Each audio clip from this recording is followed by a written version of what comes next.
তো শত ব্যস্ততার মাঝে আলটিমেটলি আমি তুফান সিনেমাটা দেখলাম। তো এরমভাবেই আমি একদিন বলেছিলাম তুফান আর টলিউড, যে টলিউড যেটা করতে পারছে না সেটা হয়তো তুফান সিনেমাটা করে দেখাবে। যেভাবে লুক অ্যান্ড ফিল ছিল ট্রেলার এবং টিজারে, যেটা আমি দেখে বলে ভেবেছিলাম, বাট সেই আশাটা মানে সেই এক্সপেকটেশন রিচ করতে পারেনি তুফান। আমার সিনেমাটা খুব খারাপ লেগেছে সেটাও নয়, সিনেমাটা যে খুব ভালোও লেগেছে সেটাও নয়। সিনেমাটা নর্মাল, আমি যেটা দেখলাম এর আগেও আমি এরকম সিনেমা দেখেছি, সেরকমই সিনেমা।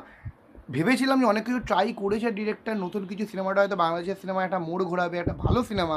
হয়তো টলিউড ভেবেছিলাম, টলিউডে এইসব সিনেমা যেহেতু ট্রাই করছে না হয়তো এদের থেকেও ভালো হতে পারে, বাট সেটা হয়নি। সেই জন্য একটু মনে হলো যে যেটা আমি ভেবেছিলাম সেটা তো করতে পারিনি। আমি সাকিব খানের এর আগে কোনো সিনেমা দেখিনি, এটাই আমার প্রথম সিনেমা দেখলাম।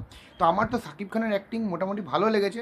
নো ডাউট তুফান ক্যারেক্টারে তার যা চার্ম, যেভাবে সে নিজের বেস্টটা দিয়েছে, যেটা আমার মনে হলো। বাট সিনেমাটা কিন্তু ওভারঅল আমার অতটা ভালো লাগেনি। দেখা যাক।